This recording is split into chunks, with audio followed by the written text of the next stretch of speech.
with your girl is gonna make you a Okay? I am not suicidal. I am innocent, and I am not suicidal. He was attacked because he was different. Or so he said. Men shouldn't even live with their woman. This shouldn't be like some Or weirdo so shit. he thinks. Do not live with your girl, bro. Don't do it.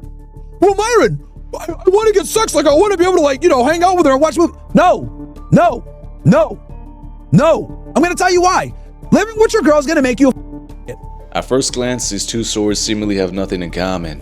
One man convinced the world he was a victim. You know, that it's like I wanted to say, I said this on Sway a long time ago, but it's like I wanted to say all of the things that other people who had been through what I had been through would need to be said, would want to be said, if they had the platform that I had.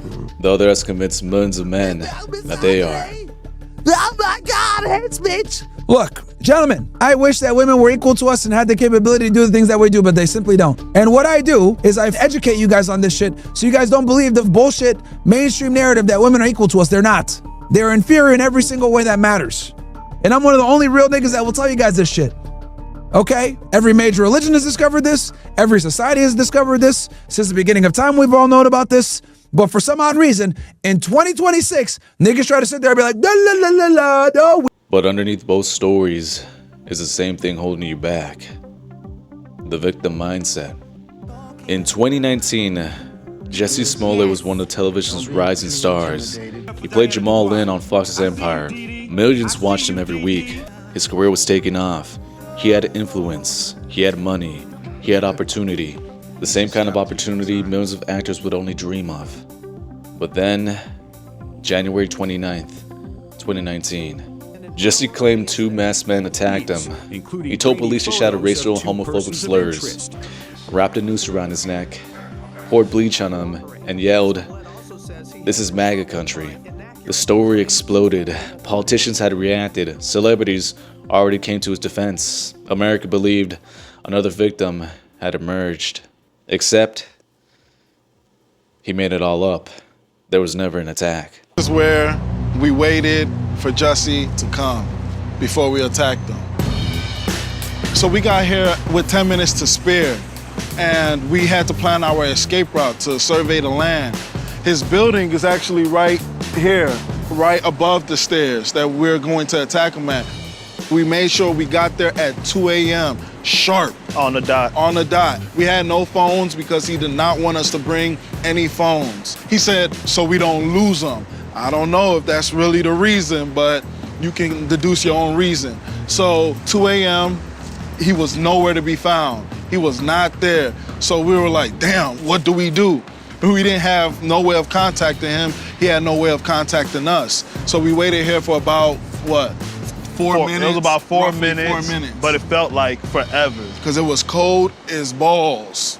So I saw him out the corner of my eye, and I was like, okay, that's him. Let's go. We gotta go get this Empire fat. Yeah, that's him. That's him. Is that him? That's that neck. It's that neck. Get that neck. Oh, he's moving fast. Come on, let's get him. Get that neck. Let's get him. As we crossed the street, we said hey to get his attention. Hey, Nick. Hey! He turned around, looked at us, and that's when we started yelling the famous slurs he wanted us to yell. Hey! Aren't you that Empire? Hey, Empire fat Nick! It's MAGA country. Yeah. And then he said, what did you say to me? And then that's when I threw the first punch at him. I held the blow because I didn't want to hurt him, of course. So I made it look real, but I held it. Then we started tussling, moving around, and then I threw him to the ground. He wanted it to look like he fought back. That was very important for him because he said, hey, don't just beat my ass, make it look like I'm fighting back and whatnot. So we did that, and then I threw him to the ground. And after I threw him to the ground, he had no bruise. I wanted it to look more real. So then I threw him to the ground. After I threw him to the ground, I used my knuckle and gave him a noogie. So I went like this. Why did I do that? To give him a scar, to give him a mark, to make it look real, like he really did get his ass beat. After I did that, I fake kicked him. I don't know what he was doing. I wasn't paying attention. That's where I came around with the bleach, the infamous bleach in the hot sauce bottle, poured it on his shirt. Then I finally put the rope around his face. I did not put it around his neck. I just placed it on his face, and that's when we took off. Authorities say that Jussie paid two brothers that he already knew to stage the whole entire attack. The checks, the rope, the rehearsal. Piece by piece, the story started to unravel, and his career started to collapse. Not because Hollywood betrayed him, but because society turned against him. Ironically, he orchestrated his own character assassination. But this is the part that fascinates me. It's not the lie. It's what the lie revealed. This level Somewhere of, along the way, he became so committed to internalized living in homophobia this lie, that I had living in that myself. victimhood. You know, that it's like I That just accountability wanted couldn't to even be say- reached to I him. said this. The damage you've done to yourself is way beyond anything else that can happen to you from me or any other judge that would be sentencing you in this criminal case. You are now a permanently convicted felon. Your family, who loves you and supports you, I don't even want to use the word forgive, because forgiveness isn't even necessary. They're with you so much, they're so tight-knit, but you have to live with the fact that you really put them through a ringer. You've embarrassed your valuable friends in high places, the elected public officials, people in the media. You've embarrassed them. You have to live with that. I don't know if those relationships can be repaired. You've become toxic in your own workplace.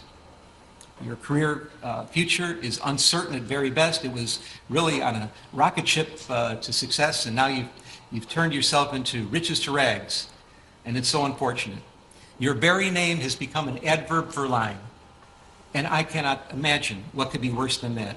Even after conviction, even after public humiliation, Is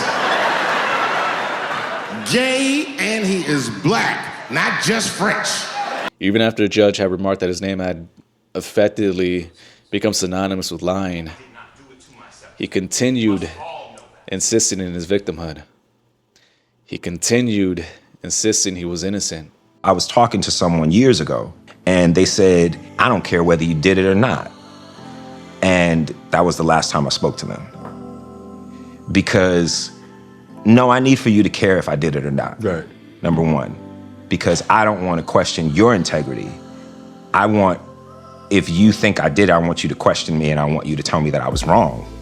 You know what I mean? Like, I don't want you to think that that type of thing would be okay, you know? But also, more than anything, I want somebody that knows me and knows. I remember my brother saying, like, it's not a thing of believing him. I know him. To say I believe him would be as if there's an option to not believe him. And there is no option because I know him. Let that sink in for a second, because that's exactly what happens when victimhood becomes your identity. Eventually, every criticism becomes persecution. Every consequence becomes injustice. Every person trying to hold you accountable becomes another enemy.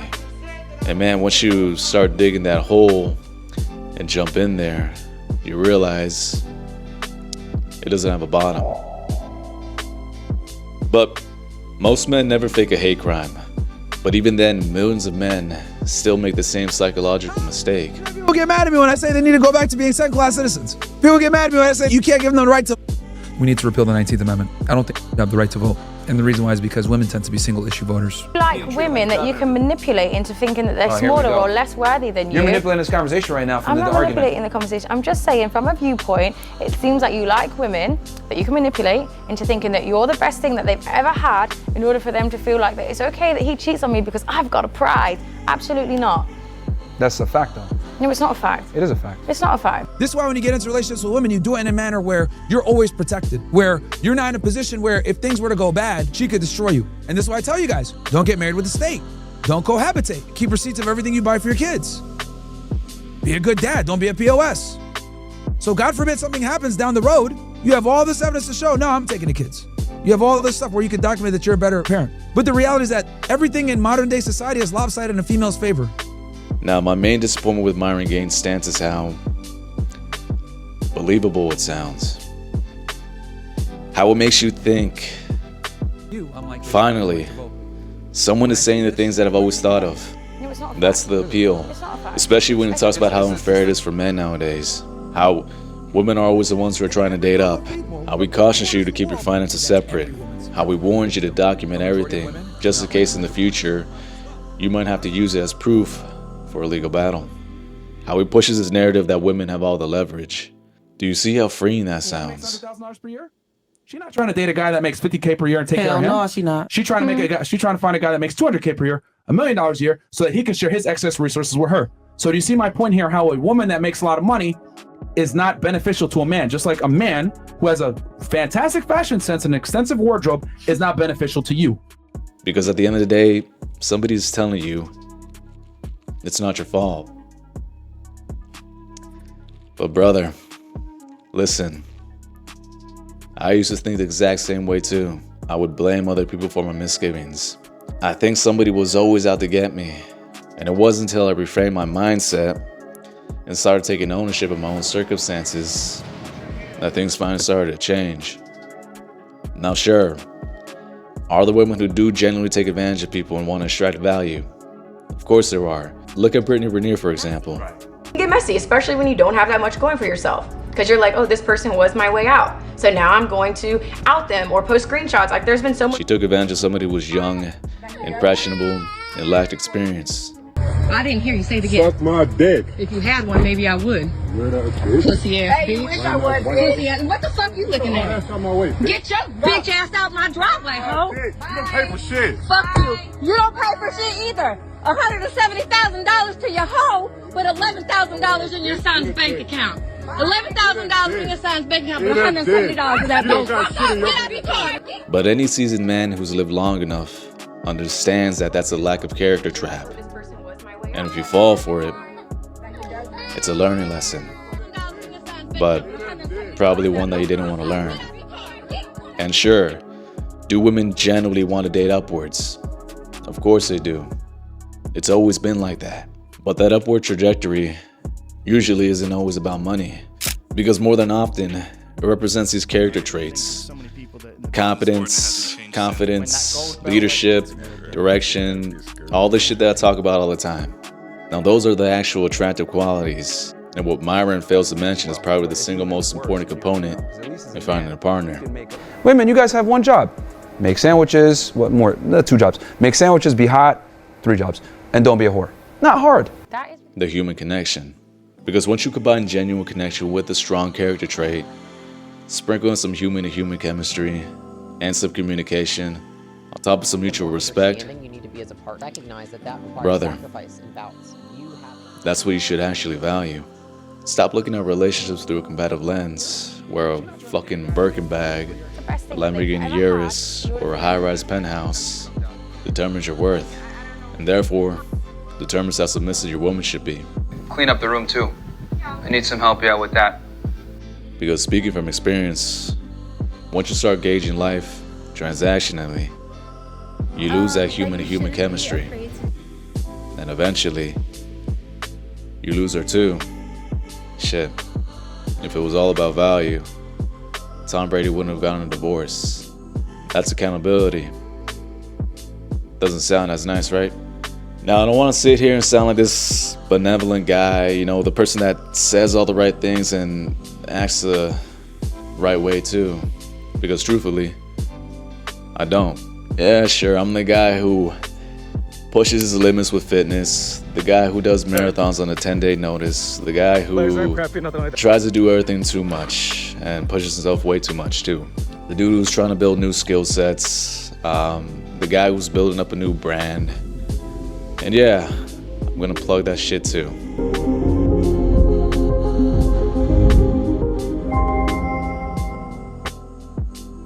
But I'm also the guy who uses women for validation. I'm the guy who goes to the woman, even though she opened up about her dad recently passing away.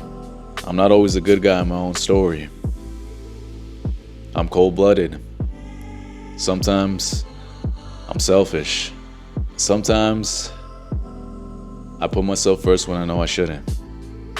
And I know that. But I also know I need to work on that. So I take accountability for that. So if you watch the entire video, stop using excuses to fit that narrative inside of your I've head. been telling you guys this shit for years. Do not live with your woman. This shouldn't be like some weirdo shit. Do not live with your girl, bro. Don't do it. Well, Myron, I want to get sex. Like, I want to be able to, like, you know, hang out with her and watch movies. No. I'm going to tell you why. Living with your girl is going to make you But rather ask yourself, what am I refusing to take responsibility for?